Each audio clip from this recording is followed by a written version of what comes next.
My name is Matt Skirman. I'm the senior attorney or senior attorney here at Schaefer Dean. Want to welcome you to our November um, uh, Business Builder series. Every month, third Wednesday of the month, we do this. But this is the last one for this year, as we will not have one in December. But we will be back and going strong in January. So we hope you'll be able to join us for that. A couple of housekeeping matters. Like I said, we're trying to be respectful of everybody's time. But if you have questions, feel free to ask. You can send them to me in the chat, and we'll address them at the end. Or, like I said, if you want, when Craig gets done with his presentation, he'll have some time at the end to take some questions. Um, Other than that, here's our schedule for what we've done so far this year. And today we've got Craig Baker, who is an industrial hygienist, who's going to talk to us about asbestos and mold and give us a lot of great information. So I'm going to go ahead and stop sharing my screen and let Craig take over. And with all that, Craig, it's your turn to shine. So basically, my name's Craig Baker. I'm as Matt said. Thank you, Matt, for the introduction. By the way, I am an industrial hygienist. An industrial hygienist is someone who it's a complicated job title that a lot of people don't understand. And basically, an industrial hygienist is somebody who anticipates, evaluates, and mitigates workplace hazards. Um, in my career now, just kind of a little introduction to myself. I've been a consultant, but in the past, I did that for 3 years where I was actually doing asbestos sampling, lead sampling, mold sampling, doing evaluations, doing surveys and things like that. Um, I was a contractor for 10 years, so actually I've done the asbestos removal, the mold remediation, the lead abatement. Um, I've done all of those things. And then for the last 12 years, I've been the owner's representative as a asbestos program coordinator and industrial hygienist for a large Atlanta-based company. Um, and so I have roughly around 25 years experience in dealing with these things. So getting into the presentation, we're going to talk a little bit about asbestos and mold. We're going to dispel some of the myths and common misconceptions of asbestos, and we're going to talk about just the facts. So getting into this is basically we're going to talk about the asbestos origins and timeline, asbestos bans and legislation. We're going to talk a little bit about asbestos locations, uses, and building materials and things where we can find it. We're going to talk about mold and exposure. We're going to identify some standard industry guidelines as far as how to actually identify what to do for mold and things like that. How do we prevent mold growth? And we're going to identify some proper responses to having a mold growth. Since you guys are real estate agents, you guys deal with this kind of stuff on a regular basis. So some of these things may be a little surprising to you, but let's go ahead and get into the presentation. So when we start talking about asbestos, um, some important acronyms that we want to make sure that everybody understands. The EPA, of course, is the Environmental Protection Agency. That's where the bulk of our asbestos regulations lie. It's in the NESHAPs. It's called the National Emission Standard Hazardous for Hazardous Air Pollutants. Um, and that's where a lot of our building owner and building or renovation demolition operators requirements come in. And then we have OSHA, of course, the Occupational Safety and Health Administration, who also heavily regulates asbestos. ACM is an asbestos containing material that's anything greater than 1% asbestos. That falls under the regulations. And then PACM is a presumed asbestos containing material. That's things that we don't know if it contains asbestos, but according to the regulations, we have to assume that they contain asbestos until we know for a fact that they do not. So it, asbestos isn't something that's man-made. It's an ore. It's a natural occurring mineral that they mine right out of the ground. It's not something that's, fabricated in a lab or anything like that. And as you see here in this photograph, you see the rock You see the vein of blue that runs through the rock there that looks kind of like cotton. That's actually asbestos fibers in its natural state. Um, they basically they strip mine it, they'll blow that up, um, tease out all the fibers, separate it from the rock, and they actually use that and put it in building products in that fibrous form. This is a close-up of what asbestos looks like. So you can actually see that it looks almost like a cottony, like a thread-like material. So it's very fibrous coming off of the rock there. There's two families of asbestos. There's serpentine and chrysotile. There's six identified asbestiform minerals that we identified. So there's chrysotile, that's in the serpentine family, the white asbestos. Think of that's pretty much in almost everything. They put that in code base, floor tile, mastics, glues, um, fireproofing, soundproofing, everything. Amosite, the brown asbestos, is usually a high friction, high temperature application. You can think like industrial equipment, brakes, clutches, and things like that. Crystallite, the blue asbestos, is not fairly rare. I've only seen it about 4 or 5 times in my entire career, but actually it's that natural, like you can see in this photograph, it's a natural, brilliant blue color. Um, Not very common, and it's used in only specialized high temperature and chemically resistant products, things like refractory and boilers and things like that. So if you're dealing with a tenant, an older multi multi-story tenant complex that has like a small package boiler, you may run into some crucidolite in the combustion chamber. About 95% of all asbestos used in the United States has been chrysotile. Chrysotile is a softer and more flexible asbestos. That's the one that's on the left-hand side of the screen. You see that kind of looks like thread. That's under a microscope at about 30,000 magnification. So you got to imagine these things are microscopic fibers that's in the building material, so you really can't even see them. Um, and then, of course, the other side, that's the amosite under a microscope. You see how that's more like little sharp needles and barbs. And so when we start talking about like health effects and things like that, the chrysotile is not nearly as bad as the amosite or the other amphiboles like chrysotolite, actinolite, tremolite, and anthophylite. Now, you guys got to remember that asbestos, well, not necessarily remember, you guys got to understand that man has been using asbestos for for 5,000 years. As far back as 3000 BC, the mummies were actually wrapped in an asbestos cloth, where they take the asbestos, weave it into cloth. So if you guys ever watch the documentaries where they're like, you see them pulling the mummy out and they're unwrapping the mummy, and you're thinking, wow, that cloth has lasted a really long time. It's because it's asbestos. It doesn't degrade, it doesn't break down, and that's what they actually use to wrap mummies in. 2500 BC, we actually have found clay pots that had asbestos put in them to make them better insulated pots and more resistant to damage to make them better pots. The Greeks, as far back as 300 BC, were putting it in tablecloths and napkins. But they also noted that the slaves who mined asbestos and wove it into cloth developed problems from lung cancer, or not like necessarily lung cancer, but had damage to the lungs and had problems breathing. In 1828, the first known U.S. patent created the lining material used in steam engines. That actually made the steam engines more efficient. The steam stayed hotter longer. You didn't need nearly as much coal and wood to burn to make the steam and everything. So it made the engines more efficient and made them last, made the power last longer and everything like that. In 1868, you had the patent for roofing products, paper and burlap glued together with a mixture of tar and asbestos. So that kind of stuff right there. You guys remember years ago, they used to try to sell you a 10, a 20, or a 30-year shingle, right? 10, 20, 30-year shingles. The 30-year shingle had more asbestos in it, made it a better lasting, longer lasting product.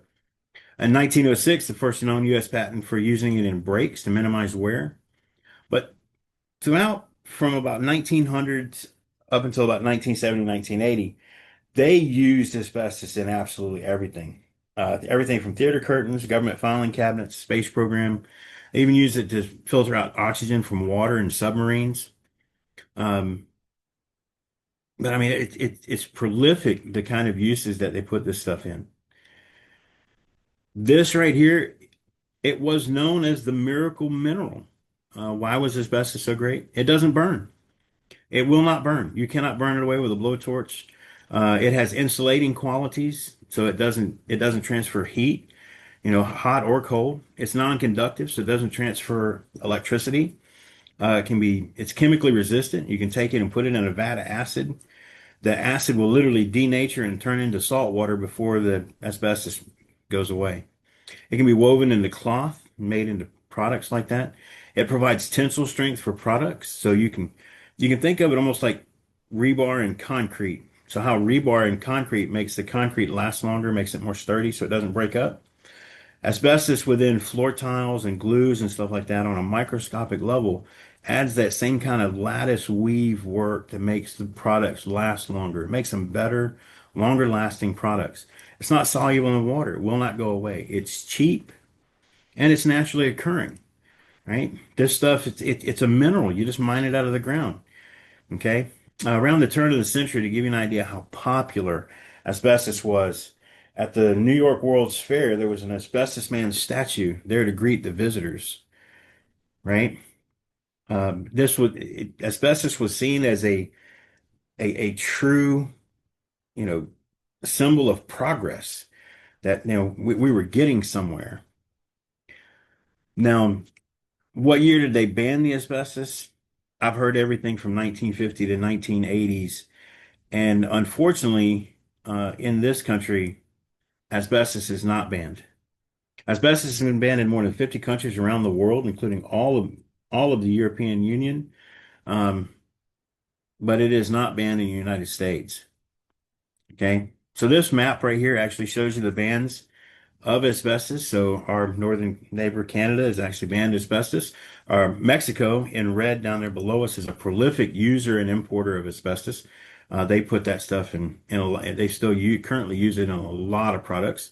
You can see that a lot of South America has banned it, all of Europe, Japan, South Korea, Australia, South America, or South Africa. They've all banned asbestos. And the interesting part about that is Australia, South Africa, and even Brazil, they still mine asbestos. They mine it and export it, but they refuse to use it in their own products. So now the Consumer Product Safety Commission did determine that there are some things in building products that are just too hazardous to continue putting asbestos in. So in the 70s, the Consumer Product Safety Commission did ban the use of asbestos in fireproofing, in things like soundproofing, decorative ceiling treatments, okay, thermal system installation, TSI, everything from like block form um, installation on boilers and piping and stuff like that. But as far as like on your fiberglass installation, that glue, that mastic that actually holds it all together, that can still contain asbestos, right? Ceiling tiles, your standard 2x2 or 4x4 ceiling tiles that are produced today, the Consumer Product Safety Commission in the United States has banned the use of it. But if you import ceiling tiles from other countries, they can certainly have asbestos in it. Now, when I say that there's no ban in the United States for asbestos, there's really not. At one time, there was kind of a little bit of history. In 1978, they wrote the EPA actually banned the use of asbestos in the entire country. They had faint complaints filed by the manufacturers and distributors of asbestos, and so they rewrote the laws and let them have like a 8-year phase out. The lobbyists and the companies, filed complaints that, they wouldn't be able to um, export and compete on a global market because if the United States is not putting asbestos in their products and other countries certainly are, then nobody's going to buy asbestos products. So the Supreme Court repealed the ban on asbestos in 1991. So it was banned from 78 through about 91. But they the Supreme Court down in Louisiana actually did overturn the ban on asbestos and said that was unconstitutional and put too much of an economic burden on the companies in this country that it would ruin our export market. The only ban that they actually left in place from that was they did actually still leave the ban on paper products, things like rolled paper, corrugated paper. Um, if you guys ever pull up like old vinyl sheet flooring, the paper that's on the back of that vinyl sheet flooring that would be glued to the floor, that as you pull up the vinyl sheet flooring, you have some paper stuck on the back of the vinyl sheet flooring and some on the floor. That paper back before 1991 could certainly still contain asbestos. But paper now and those products are banned. Now, this is one that a lot of people kind of hang their hat on. The 1980. I heard that, it's in the regulations that 1980, we, everything before 1980, you assume everything contains asbestos, and after 1980, you don't have to. Um, that's a big one in the construction industry, and that's kind of right. Um, when the asbestos regulations were written, it, the EPA picked it up and they wrote what was called the AHERA. The Asbestos Hazard Emergency Response Act is the actual name of the regulations that kind of started everything as far as proper management practices. And this was for schools, for kindergarten through 12th grade schools. So in that environment alone, they wrote this regulation to start protecting utility workers and protecting the students, the kids. Um, and what they initially, when they started talking about this, they were going to dictate that every school had to have a survey. Every single school in the entire country had to have a survey immediately. And the school board said, "You can't do that. You'll kill us. We can't afford that. You're talking, thousands of schools that we can't afford to spend that kind of money on." And so what the EPA did is they allowed for everything before 1980 that you assume everything contains asbestos and sample your way out of it, right? So you have to sample everything before 1980. But then every school built after 1980, the part that they forget or the part that they don't remember in that is every school after 1980 that when the school is built, it has to have a survey done on the school. And then they have to manage everything they find in the school. So as they built new schools, they have to have surveys. And that's only applies through kindergarten through 12th grade, not any kind of pre-K or anything like that. So it's only kindergarten through 12th grade schools. But they have to, and the whole reason for the 1980 term limit on this was to defer the cost to a later date to where they could actually afford to do it piecemeal instead of actually demanding they do surveys all at one time. A few regulations we need to talk about. One of the things that we said is the EPA NESHAP, the National Emission Standard for Hazardous Air Pollutants. There's a very specific section in there for asbestos.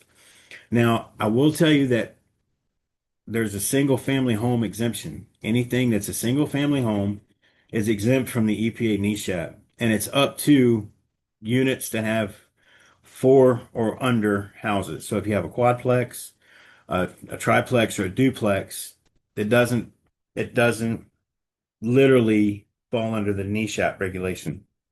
So the requirements, and that this requirement specifically states for the owner or operator of the demolition or renovation. That's the owner of the building or the operator of a demolition or renovation. Requires a thorough inspection. That is sampling before any demolition or renovation. Any. Now, a lot of people have asked, like, what's the cutoff date for this regulation? And a recent clarification letter, it's about 9 years old, so it's not that recent, but considering that these were written in 1978, it is certainly more recent than that. A recent clarification letter written by the director of the EPA in regard to questions asked exactly that. When can we stop? Their response was, regardless of the year date of construction, you will do a thorough inspection for asbestos. That's sampling.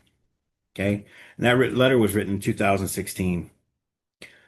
So literally, if you build a building today and you get the certificate of completion and the building is built. In other words, that you are ready. And then you're moving tenants in, and one of the tenants says, you know what, I want to take out this wall because it doesn't work for our layout.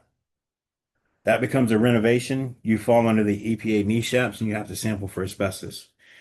A lot of people mess up on that one. A lot of people don't know that. So literally, if you build it today, do any kind of renovation or demolition within the building tomorrow, you have to have a thorough inspection for asbestos. Now, once you get into single family homes, you start falling under OSHA. OSHA regulations require that the building owner or facility owners to determine the presence, location, and quantity of asbestos containing material at a work site. Now, the funny part about that is if you're the homeowner, okay, so in your own personal home, if you're the homeowner and you buy the home and you elect to go in and pull up all of the floor tile throughout the entire house and put it in the garbage for your regular garbage man to take away. You can do that. As a homeowner, you can do anything you want to. That's not a problem. As far as asbestos wise, I won't say you can do anything you want to, but as far as asbestos wise, you can, as the homeowner, do it yourself.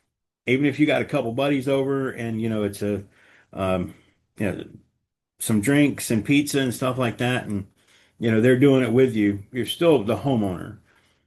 As soon as you hire a contractor and that contractor goes into that home, that becomes a OSHA regulated work site. And therefore the regulations require that and it's not only the building owner, but it's the contractor themselves that should be sampling for asbestos to protect their own workers. And a lot of the contractors out there aren't doing that. Um, it's it's kind of a double-edged sword. We're very fortunate that we fall under Region 4 of the EPA enforcement, which is pretty lax, but it's also um, bad in that we fall under Region 4, which enforcement is pretty lax. Um, Unfortunately, that kind of thing, once we start talking about enforcement and things like that, that's one of the reasons why there's so much misinformation and there's so much going on that is not being handled correctly. It's because there's nobody getting caught. The rules and regulations are very specific, but nobody's getting caught. Nobody's hearing about what's going on because they're not enforcing the rules. Now, this right here, this depiction of a building, exploded view of a building, actually shows you everywhere within a building that asbestos can be.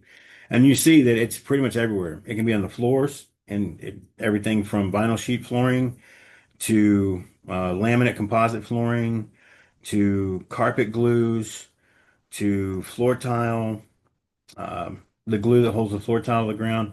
It can be in the walls. It can be in the walls and on the walls. So it can be in the 4-inch cove base along the baseboard of the wall. It can be in the glue that holds the cove base to the wall. It can be in the joint compound. It can be in the drywall. It can be in the glue that holds up the chair molding, the chair mold uh, around the walls. It can once you get above the ceiling, it can be in absolutely everything. Everything from it can be in the popcorn ceiling. It can be in paints. It can be in um, bath panels. It can be in elevator doors. The actual metal elevator doors can have an asbestos core in them. Your fire doors, a lot of your older fire rated will have an asbestos core in them. It can be in the vapor barrier underneath your um, vinyl siding. It can be in the felt paper that's underneath your shingles. It can be in your shingles. It can be in your asphaltic roofs. It can be in your membrane roofs. It can be in your um, downspouts. It can be on it can be inside your water heaters and boilers. And, as far as insulation wise, it can be on the glues and mastics that hold all this stuff together. It can be absolutely everywhere. Um, I've seen it in the coatings on chain link fence. You name it. If they mix two components together to make a building product, somewhere down the line, I guarantee you somebody said, "Hey, if we put asbestos in that stuff, is that going to make it better?" And I mean, this stuff's almost like Frank's Red Hot. You guys seen the commercial for that, right? Where I put that stuff on everything. That was pretty much asbestos. They put it in absolutely everything. So like pipe insulation, boiler insulation, insulation mud on elbows, flange and rope gaskets. So if you're in a larger, construction where they have like, the big flanges or the big valves that, just to stop things like that. Rope gaskets on boiler doors and things like that. Fire doors, code base and glues, transite panels. You guys ever seen like the 1950s and 60s neighborhoods that's got like the 1 foot transite panels, right? They look like a Ruffles potato chip. They kind of got that ridges on them, right? That can contain asbestos. Ceiling tiles, the older 1 foot by 1 foot ceiling tiles, they usually contain asbestos. Glue dots, undersink coatings, mirror mastics, um, underground pipe coatings, any type of roofing material can contain it.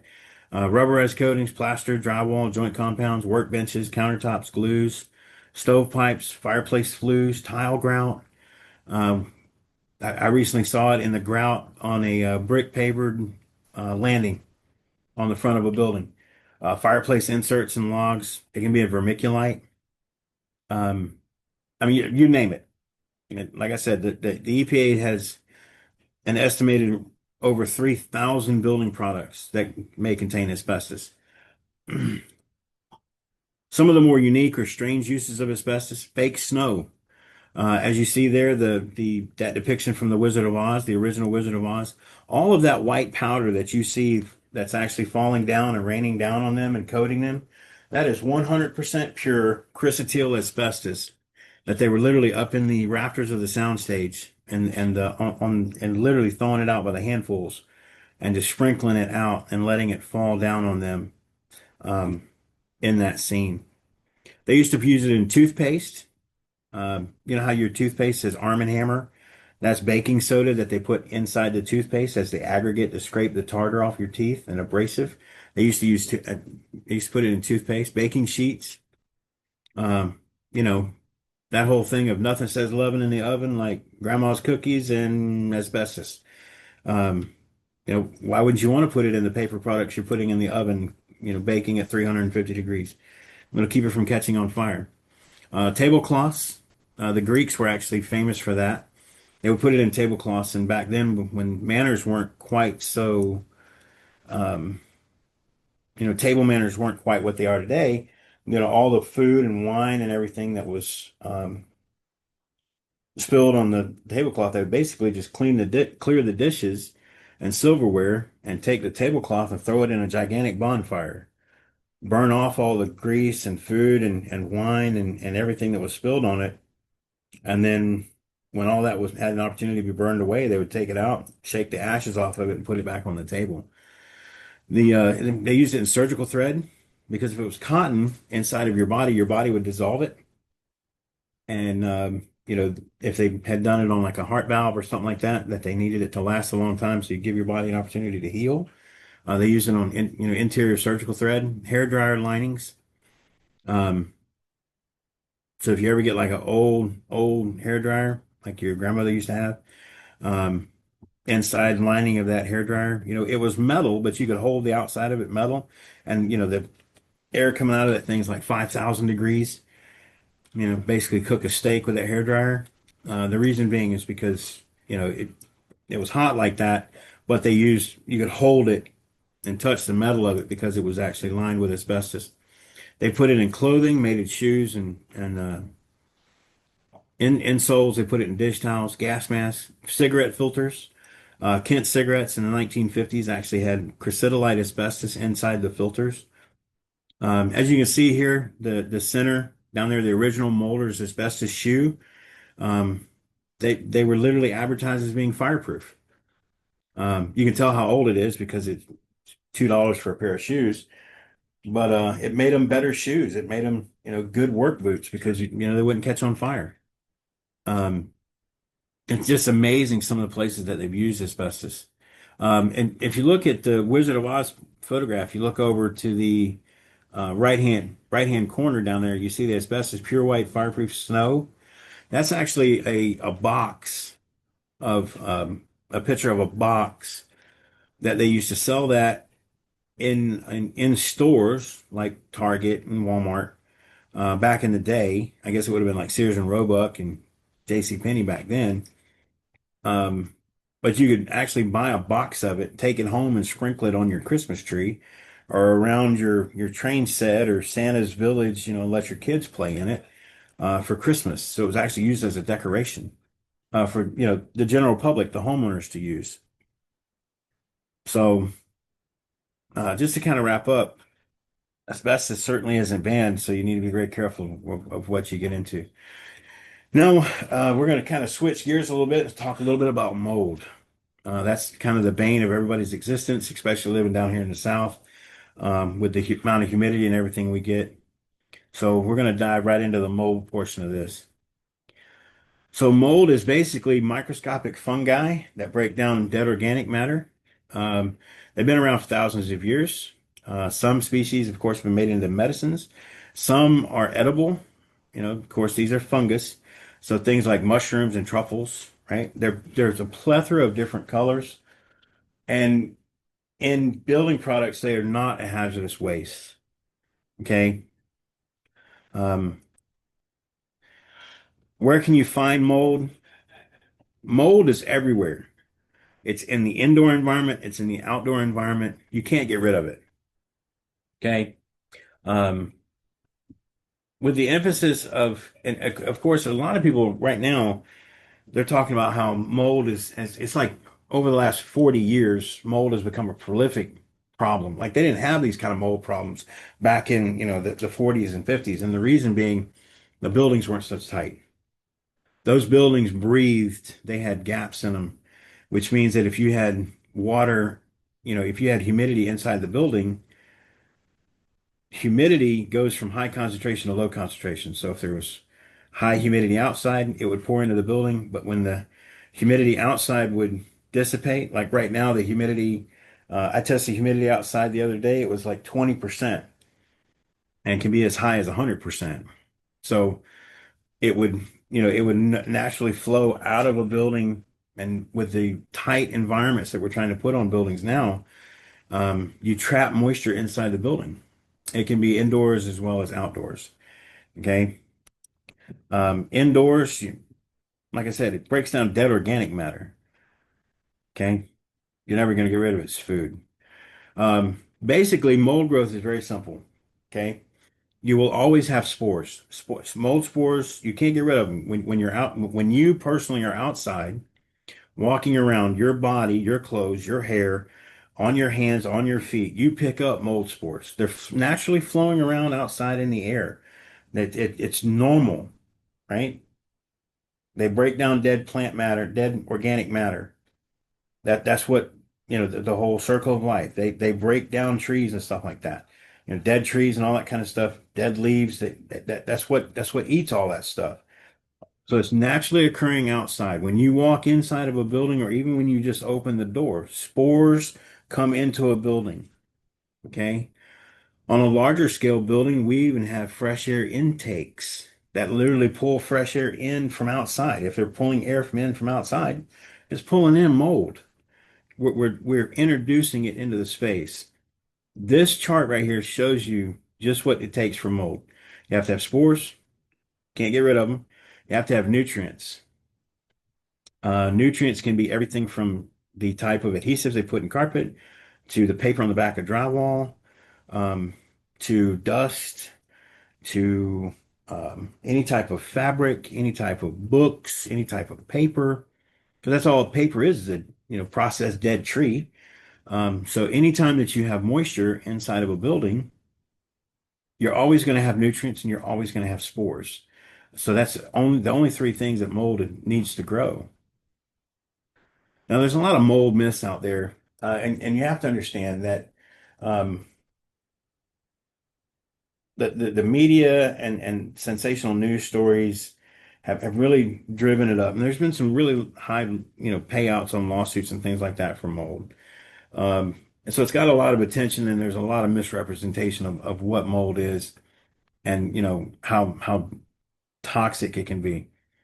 Um, everybody's, you hear commercials on TV about, do you have the toxic, deadly black mold in your home? Call this law firm, right? It's a misconception. So we're going to talk a little bit about some of the myths related to mold. You can die from mold exposure. That's a myth. That's false. There's absolutely been no linked deaths that have been directly caused by mold. Mold is generally not toxic to the levels that are immediately dangerous to life and health. It's more of an allergic reaction, okay, than anything. Black mold is toxic. That is also false. Like I said, it's not all black molds, number one. There are many molds out there that are black. The one in particular, Stachybotrys tartarum, is a very specific cave mold. It's a slime mold. It needs a lot of water to grow. And that one, they do have some mycotoxins in them, but you got to imagine this is a microscopic mold spore that has a microscopic amount of something that's not lethal. It's harmful, but not lethal. So you'd have to be eating this stuff by the handfuls to literally get enough of a toxin in you to cause any kind of real adverse health effects. So I hear that one all the time. Yes, they do produce some mycotoxins, and so they're very rare. That because like I said, it's a cave mold. It's hard for a cave mold to survive in the outdoor environment. So what the normal flora outside is not have mycotoxins in it. Most of the health effects to deal with this is all allergies. It's hay fever-like symptoms, okay? Common cold symptoms. Now, if you have asthma, your asthma can be triggered by mold, okay? So you can have increased occurrence with asthmatics.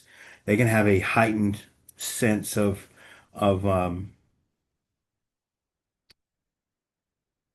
reaction to mold, okay? But it's because of their asthma. It's not because it's mold. They would have the same kind of reaction to any kind of microscopic dust. Infections are very common, are very rare, so they're not very common. And usually you can think of any kind of infection that somebody would get from mold is usually in somebody who's immunocompromised, somebody who's had a kidney transplant or some kind of an autoimmune disease that would actually drive um, their immune system down. But typically your standard immune system is going to take care of it. Okay. But now in dealing with that, don't discount somebody's discomfort. If somebody tells you that they're highly sensitive to mold or they're allergic to mold, believe them. I myself am not sensitive to mold at all. Um, like I said, I was a consultant for years, and I've done mold evaluations in buildings that were flooded by hurricane storm surge. I've literally walked through buildings, no respirator, no protection, and the walls looked like black velvet. There was so much mold growing on them. Like you could literally write your name in the mold on the walls. Never a health effect. My wife, on the other hand, is extremely sensitive to mold. Like we can literally check into a hotel room, go into the room, and within 30 minutes, she'll tell me I can't stay in this room. There's mold. And it's not because she can smell it, she can feel it.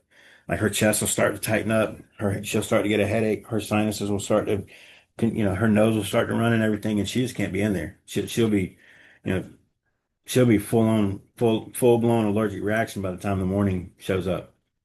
So me, I've never had a problem with it. So don't discount somebody. If you feel fine, don't discount somebody else's sensitivity to it because other people can be very sensitive to it. There's no mold inside a building, like I said. Okay.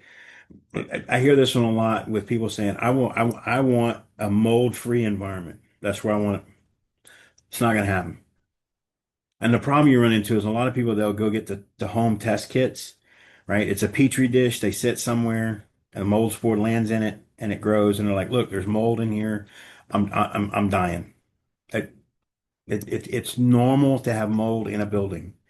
It's not normal to have mold growth in a building.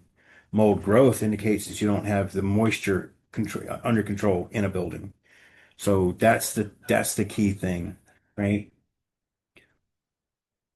Now, in the state of Georgia, mold is not regulated. Okay, so living in the state of Georgia, we don't have any kind of regulations on the books, and then the feds don't either. Okay, the EPA does have recommended guidelines, like the EPA has a mold remediation in schools and commercial buildings guideline. It's not law, it's guideline, and they're just simply helping you to give you some information on how to deal with it properly. ANSI and ASHRAE, they have some standards about it. The IICRC, they have some standards on cleaning up mold, right? The CDC has a mold cleanup fact sheet. Okay, some states have specific mold regulations, like California, Texas, New York, and Florida. All four of those have licensure requirements and certification models that they've used and everything. Georgia does not have that. And unfortunately, that means that some of the people that you will hire to come in and clean up mold and things like that, make sure that in your contracting and when you're talking to these people, ask them if they're following the IICRC standard. Ask them what kind of chemicals they're using. Make sure that these people are using what's recommended by the EPA and by the CDC and by the IICRC, and make sure they're doing it properly. If they're not, unfortunately, you got a lot of people out there that heard that mold was a good racket, and they just started doing mold because all they're doing is tearing out drywall. Mold prevention is as simple as that. You control the moisture, you control the mold. You will always have the nutrients, you will always have the spores. Mold prevention is simply you remove the moisture.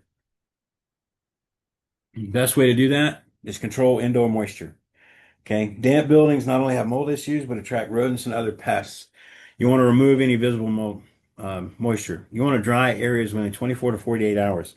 So if you have a water leak, let's say that you're going to show a house on Friday and you go by on Monday and the sink's been leaking and everything's wet and you're like, you know what, I don't have time to deal with this today. I'll get a contractor out here like on Thursday. Mold takes anywhere from 24 to 48 hours to 72 hours to start to sprout and grow. So if you have a water leak that happens on a Monday morning at 9 a.m., if you wait until Thursday to handle that mold, that water leak, you're going to have a mold, more than likely, you're going to have a mold problem. I'm not saying you will, but it has the potential to do that. So if you do have water leaks or something like that, you want to make sure you handle them immediately. They're emergencies. The reason being is that cleaning up water is cheap. Mold remediation is not proper. I would say proper mold remediation is not. You want to make sure you maintain the appropriate relative humidity inside of your dwellings. Okay. Anything over 60%, mold can actually absorb moisture out of the air to grow. Okay. And the way that you control the humidity is efficient HVAC control. You have to control your environment, right? Efficient use of the HVAC. In the summer, in the wintertime, set your thermostats at 68, 78 degrees. In the summertime, 75 to 84 degrees. There should be no standing water in the system. Okay.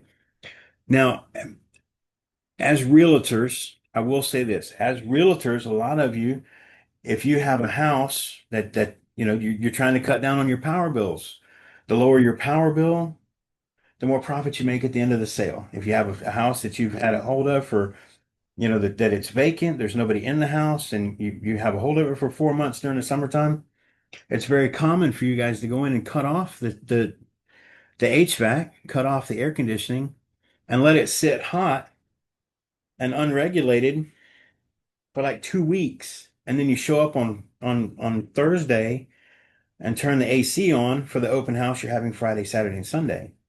You are literally propagating mold growth. And the reason why I say that is because your HVAC system being off, if you have any kind of accumulation of humidity within that building, within that structure, it can grow mold.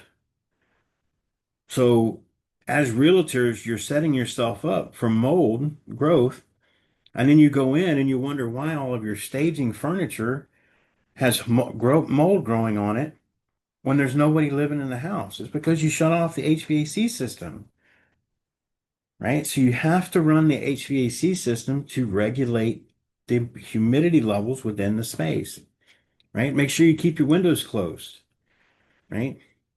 Prevent moisture from coming in. You want to repair all the leaks as soon as possible and do it properly, right?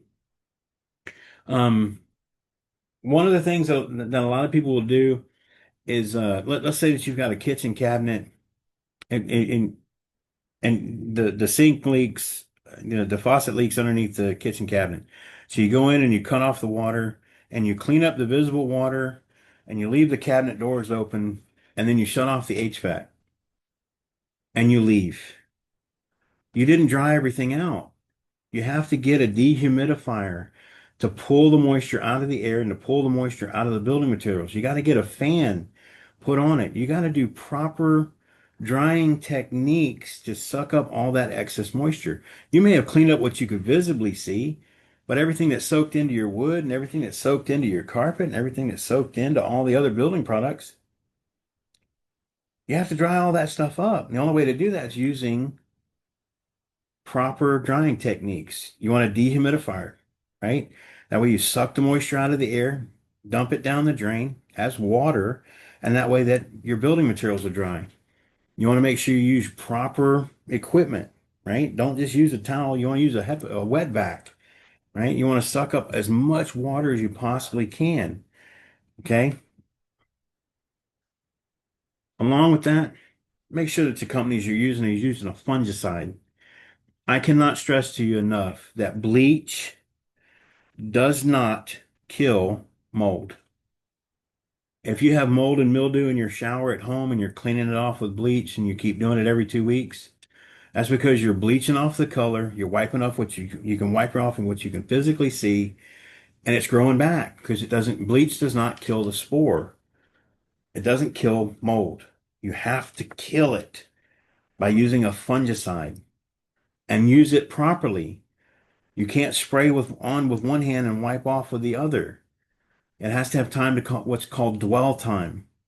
If you're doing mold cleanup yourself, you have to get a fungicide, read the directions, spray it, let it sit the full dwell time, 10, 15 minutes. Let it sit there damp with the reagent working on and killing the mold spores, and then wipe it off and remove the excess visible mold once it's dead. Okay. And of course, any waste that you have from any kind of mold project, unless it is something that contains asbestos, and then that has to be a whole different set of regulations and everything. But like normal non-asbestos containing building materials, if anybody out there is trying to tell you that they got to send that to a special landfill, they're crooks. That stuff it's just normal household construction debris waste. Outside of that, that's the end of my presentation, guys. Thank you everyone for listening and participating, and we got a few minutes for questions. I And I have a question. Just that was very interesting about the mold. Can you recommend a fungicide for the house and the best way to just do that type of cleaning for homeowners? there's a lot of products out there. Borax cleaner. Simple Green is another one that's a fungicide. A Oh, Lysol Simple Orange. A lot of your like orange oil based um, things like that are also good fungicides. But yeah, the main thing is make sure you read the label and make sure it's an actual fungicide when you do your research on it, um, and make sure that that's going to kill the mold. You don't want to use bleach or any kind of other cleaning product because all you're going to do is end up spreading it around. okay. I was not aware of that. So basically any type of fungicide, is that something you could find at like Home Depot and Lowe's? The, the best thing you can do is actually search, um, just do a Google search for fungicide Okay. Um, and that right there should lead you to, and you can buy it at Home Depot. You can buy it at Walmart. I'll have it. You can buy it on Amazon. But there's a lot of like common household cleaning products. Like I said, borax household cleaner, Lysol, a simple orange, like a lot of your orange oils are fungicides. Okay. But yeah, just make sure you use an actual listed fungicide to actually kill the mold. Okay. Good to know. So, I had a quick question, really more about the asbestos, which I know is probably not as common of an issue, probably because people don't know about it, as mold. But I guess how expensive is it to, do that survey to determine, what asbestos or what asbestos containing products are in your property or in your house? It's one of those things that it depends on the size of the building.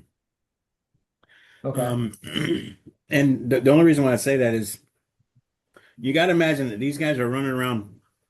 Let me start with a home. Since this is realtor and like a single family home, if you want to do a single family home, typically they should be able to do a single family home in one day. Depending on your consulting firm that you've went with, that'll cost you anywhere from $600 to $1,000 for their time.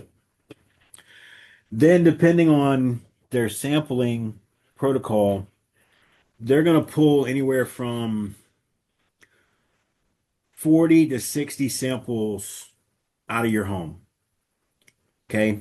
Roughly, rough estimate. And it could be as few as 30, it can be as high as 60.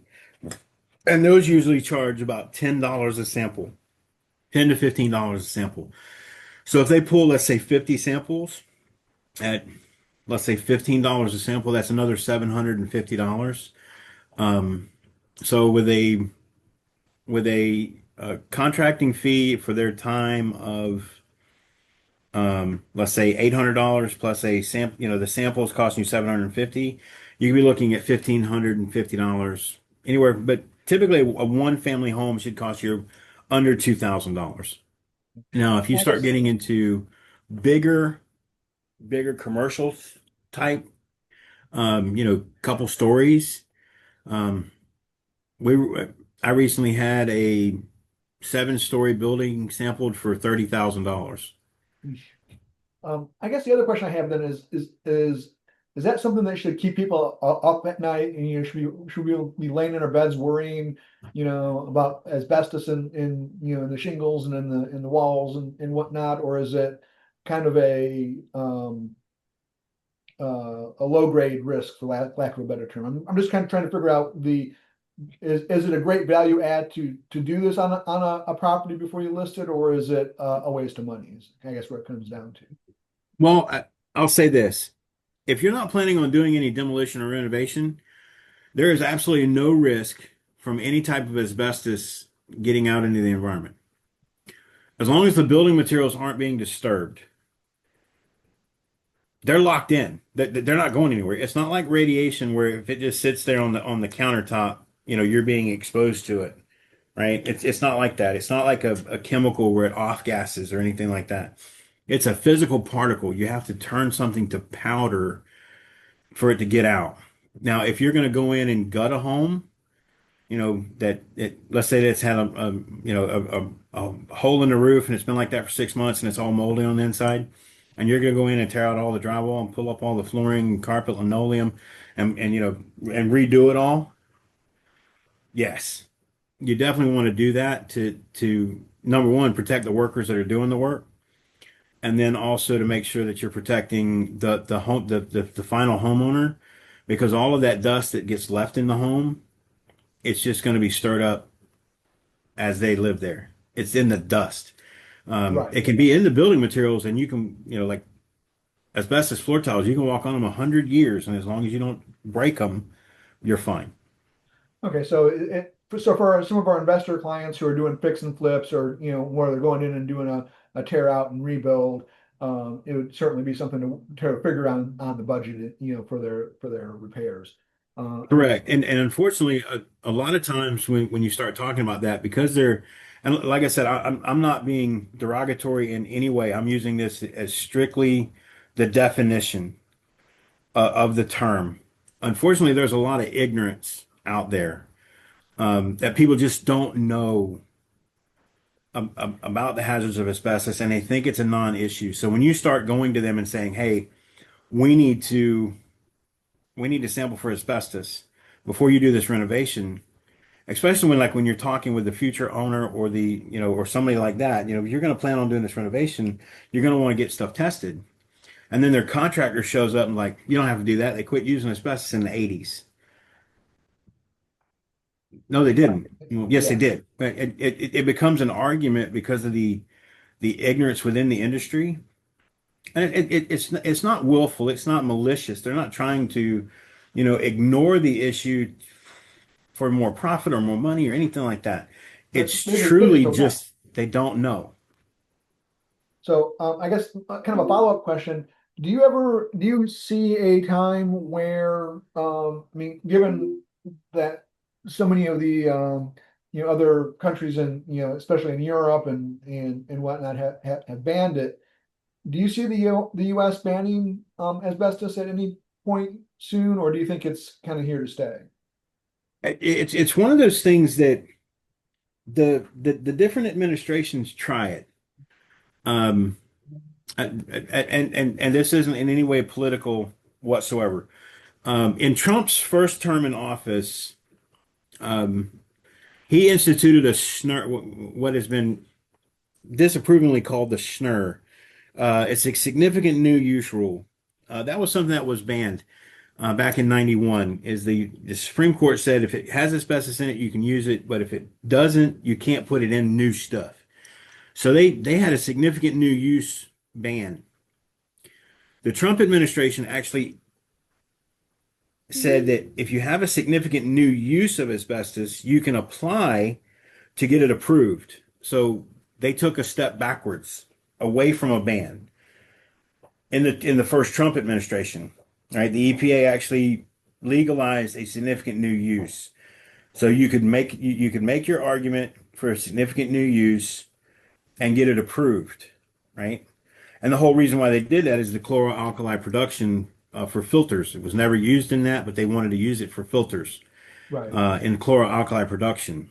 And so when they did that, they applied, they got it approved, and um, they actually, we started importing raw asbestos to make filters for the chloroalkali industry. And it was quite a lot of filters they were making. Now, the Biden administration, right at the end of his term in office, the Biden administration actually got the EPA to institute a ban on chrysotile import. And we talked about how almost all of the asbestos into this country imported is chrysotile. The Biden administration actually banned chrysotile import coming into the country. He didn't ban the use of it. He didn't ban because they got a lot of stuff they have to use up the stores and all this kind of stuff. And so there's limitations on how long they can continue to use it, how long they can continue to manufacture it, and all that kind of stuff right now. But again, the lobbyists and everybody's getting involved trying to overrule that. And so we'll have to see how that plays out in the next 5 to 7 years as far as whether that's going to be an actual ban that will get enforced and be banned, or if it'll be again overruled, or even if like I said, the Trump administration in his first term in office took a step back away from a ban. The Biden administration made a huge leap towards trying to get a ban. With the surge and difference in power and things like that, and the difference, I know there's a lot of push to get a ban, but the manufacturers and distributors, they still have a lot of push to use it because it makes everything better, Right. makes building products last longer, and so and that's what their argument it is. So do I believe it will ever get banned? I don't know. Okay. That's one that is kind of up in the air as far as the power dynamic within politics and you know how it goes. Right. Well, I appreciate your time, and we are kind of at the end of our scheduled time, so I'm gonna go ahead and end the call. Craig, that was really fascinating, Yeah. and I really appreciate your time, and hopefully people will get a lot of new and good information out of this. And again, thank you so much for your time, and we appreciate it, and I hope you have a great rest of the year, and look forward to learning more about this and moving forward. So.